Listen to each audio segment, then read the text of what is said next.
andevony. Malagasy ray no malagasy reny. Sangetsinge rehefa mba miteny mireharery kevokasikasy, tsy miteny tsony miteny malagasy. Midiran-dosika, midirany angano fizy menakavy ao an-tokatrano, tsy misy ray miteny malagasy intsony.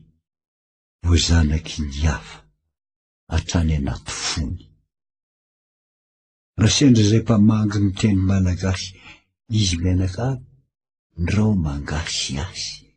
Tsy hainy mamaly reo malagasy avany, voafatotsy ny hafa, ny lela sy ny vavany.